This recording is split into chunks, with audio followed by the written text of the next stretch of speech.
اللہ اکبر۔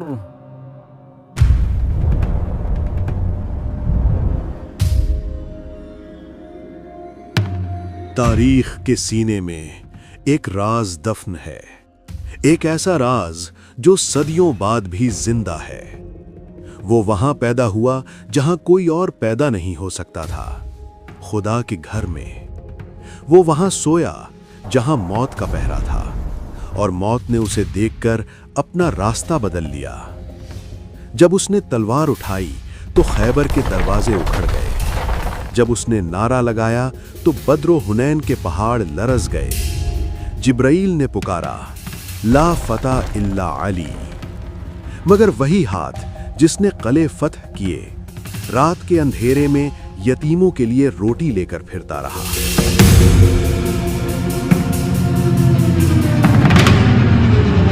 وہ پہلا شخص تھا جس نے دنیا میں آنکھ کھولی تو حضرت محمد مصطفیٰ صلی اللہ علیہ وآلہ وسلم کا چہرہ دیکھا، اور جب دنیا سے گیا تو خدا کے گھر میں سجدہ کرتے ہوئے گیا۔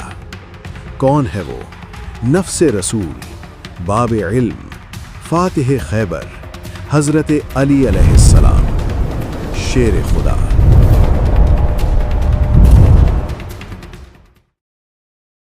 السلام علیکم دوستو، آج کا موضوع ہے حضرت علی علیہ السلام، جن کی ذات صرف تاریخ نہیں بلکہ ایک مکمل درس زندگی ہے۔ آئیے حضرت علی علیہ السلام کی حیات مبارکہ کو جانتے ہیں۔ یہ 6 اور 7ویں صدی عیسوی کا سنگم تھا۔ جزیرہ نمائے عرب، جہاں ریگستان کی تپتی ہوئی ریت پر انسانیت سے سک رہی تھی۔ یہ وہ دور تھا جسے تاریخ ایام جاہلیت کے نام سے یاد کرتی ہے۔ تہذیبیں دم توڑ چکی تھیں، طاقتور کمزور کو کھا رہا تھا، اور قبیلے پانی کے ایک گھونٹ پر سالوں جنگ لڑتے تھے۔ بیٹیوں کو زندہ درگور کرنا غیرت سمجھا جاتا تھا، اور ہر قبیلے کا اپنا ایک خدا تھا جسے انہوں نے پتھر سے تراشا تھا۔ مکہ کی وادی، جو کبھی حضرت ابراہیم علیہ السلام کی دعاؤں کا مرکز تھی، اب بتوں کا مسکن بن چکی تھی۔ خانہ کعبہ خاموش کھڑا تھا، اداس تھا، اور اپنے اس نجات دہندہ کا منتظر تھا جو اسے دوبارہ توحید کے نور سے روشن کر دے۔ کائنات کا خالق ایک ایسا انتظام کرنے والا تھا جو تاریخ کے دھارے کو ہمیشہ کے لیے بدل دینے والا تھا۔ پھر وہ دن آیا جس کا کائنات کو انتظار تھا۔ 30 عام الفیل، رجب کا مہینہ۔ ایک پاکیزہ خاتون جناب فاطمہ بنت اسد طواف کعبہ میں مصروف تھیں۔ وہ درد زاہ سے بے چین تھیں، مگر ان کا توکل خدا پر تھا۔ انہوں نے کعبہ کی دیوار سے ٹیک لگائی اور آسمان کی طرف دیکھ کر فریاد کی، اے میرے رب، میں تجھ پر اور تیرے بھیجے ہوئے تمام نبیوں پر ایمان رکھتی ہوں۔ اس آنے والے بچے کے واسطے میری مشکل آسان فرما۔ اور پھر مکہ کی زمین نے وہ منظر دیکھا، نہ اس سے پہلے کبھی ہوا تھا اور نہ ہی قیامت تک دوبارہ ہوگا۔ اچانک پتھروں میں لرزش ہوئی، کعبہ کی دیوار یعنی رکن یمانی کھٹی، اور پتھروں نے راستہ دے دیا۔ جناب فاطمہ بنت اسد خدا کے گھر میں داخل ہو گئیں اور دیوار دوبارہ مل گئی۔ 3 دن تک مکہ کے سردار حیران تھے۔ تالے کھولنے کی کوشش کی گئی، مگر دروازہ نہ کھلا۔ یہ اللہ کی مرضی تھی کہ اس کا مہمان اس کے گھر میں رہے۔ 3 دن بعد جب وہ اسی شگاف سے باہر آئیں تو ان کی گود میں ایک چاند سا بچہ تھا، جس کا نام خود اللہ کے حکم سے حضرت علی علیہ السلام رکھا گیا۔ حضرت علی علیہ السلام نے اس دنیا میں آنکھ کھولی تو سب سے پہلا چہرہ جو دیکھا وہ حضرت محمد مصطفیٰ صلی اللہ علیہ وآلہ وسلم کا چہرہ تھا۔ یہ محض اتفاق نہیں تھا، یہ قدرت کا لکھا ہوا فیصلہ تھا۔ مکہ میں قحط پڑا تو رسول خدا نے اپنے چچا ابو طالب کا بوجھ ہلکا کرنے کے لیے ننھے علی کو اپنی سرپرستی میں لے لیا۔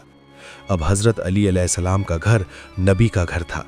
ان کی تربیت کسی معمولی مکتب میں نہیں بلکہ وحی کے سائے میں ہو رہی تھی۔ خود حضرت علی علیہ السلام فرماتے ہیں، میں نبی کے پیچھے یوں چلتا تھا جیسے اونٹنی کا بچہ اپنی ماں کے پیچھے۔ وہ ہر روز اپنے اخلاق کا ایک نیا پرچم میرے لیے بلند کرتے اور مجھے اس کی پیروی کا حکم دیتے۔ اور پھر وہ لمحہ آیا جب غار حرا سے نور اسلام طلوع ہوا، نبوت کا اعلان ہوا۔ سب سے پہلے جس کان نے وحی کی آواز سنی اور جس آنکھ نے رسالت کی تصدیق کی وہ 10 سالہ حضرت علی علیہ السلام تھے۔ آپ مردوں میں سب سے پہلے مسلمان کہلائے۔ 3 سال تک اسلام کی دعوت خفیہ رہی، پھر اللہ کا حکم آیا، اپنے قریبی رشتہ داروں کو ڈراؤ۔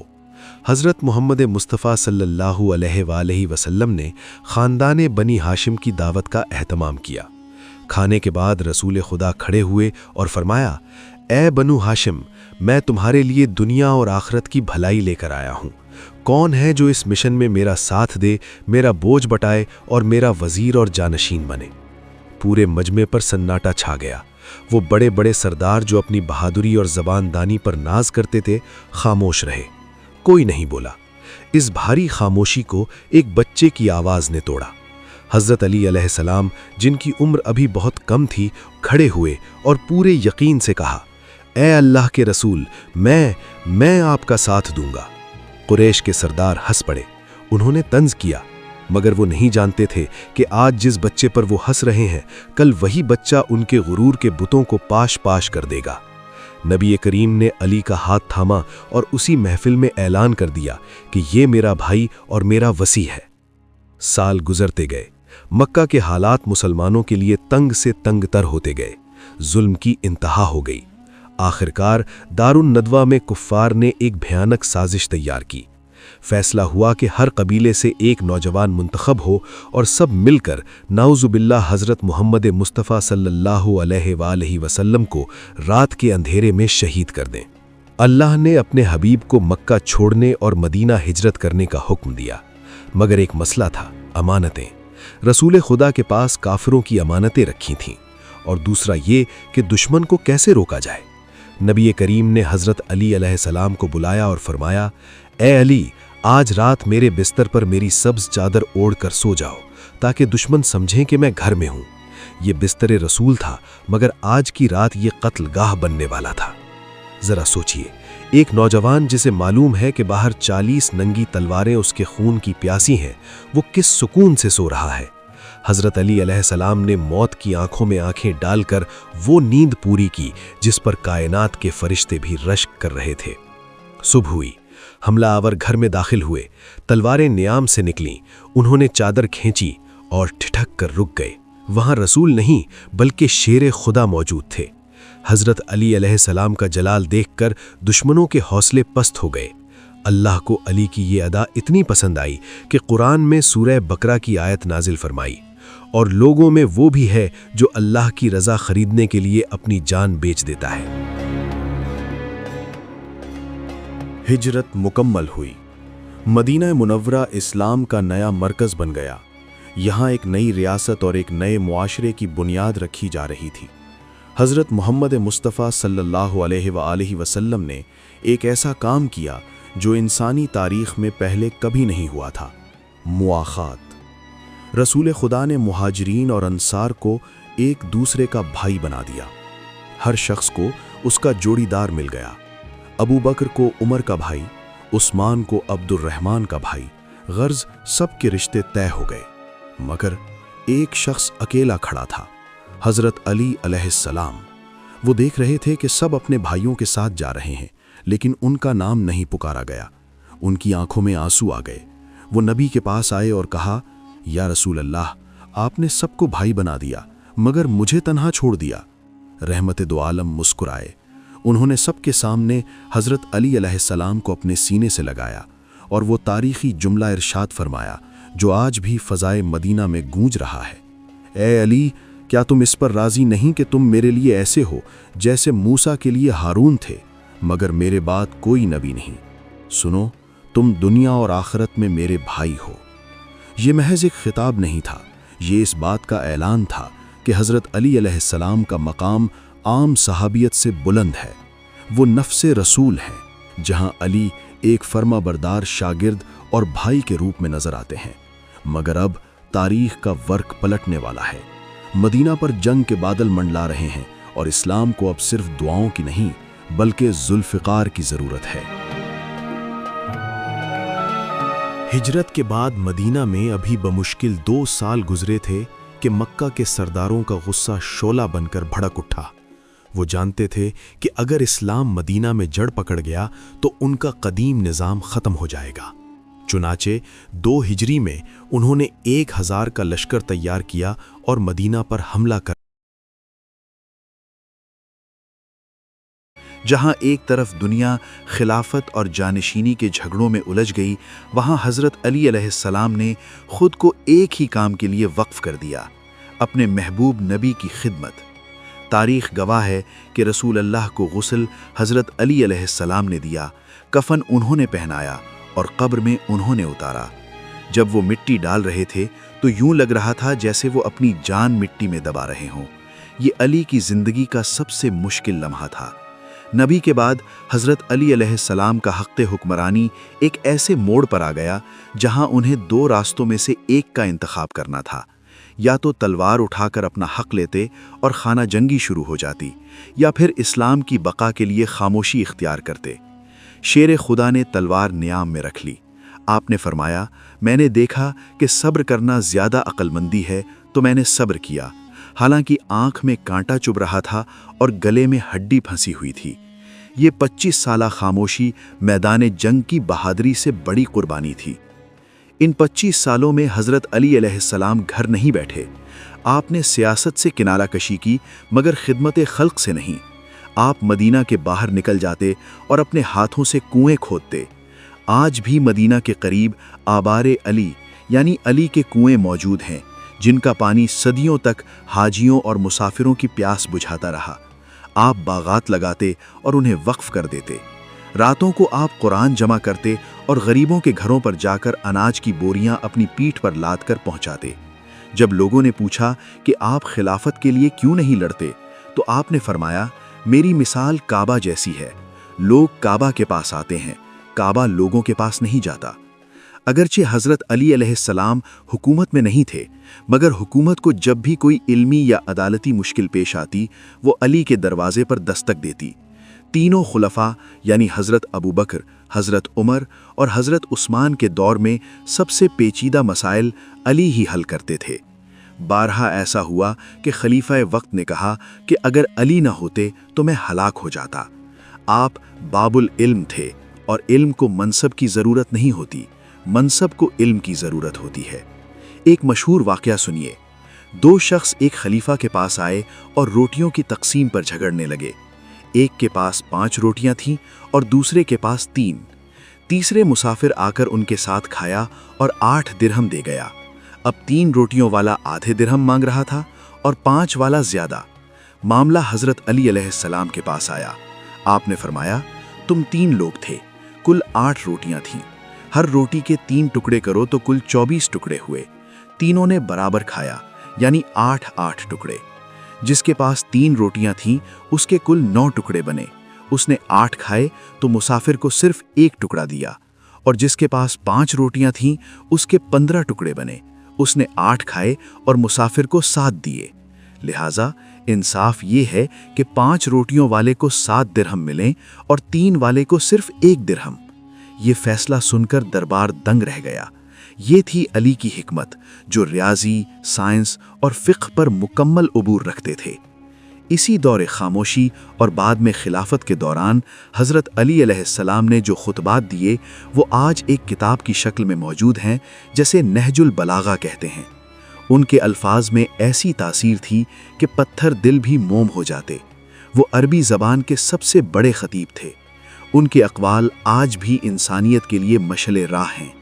آپ فرماتے ہیں، اے دنیا، میرے علاوہ کسی اور کو دھوکہ دے، میں نے تجھے 3 بار طلاق دے دی ہے، جس کے بعد رجوع کی گنجائش نہیں۔ اور فرمایا، انسان زبان کے نیچے چھپا ہوتا ہے۔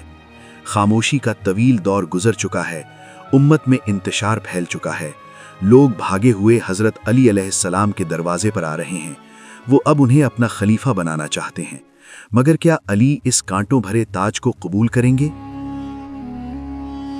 25 سال کی طویل خاموشی کے بعد حالات نے ایسا پلٹا کھایا کہ مدینہ کی گلیاں لوگوں سے بھر گئیں۔ 35 ہجری تیسرے خلیفہ کی شہادت کے بعد عالم اسلام میں انتشار پھیل چکا تھا۔ ہر طرف سے صرف ایک ہی آواز آ رہی تھی، یا علی، یا علی۔ وہ لوگ جو کل تک حضرت علی علیہ السلام سے دور تھے،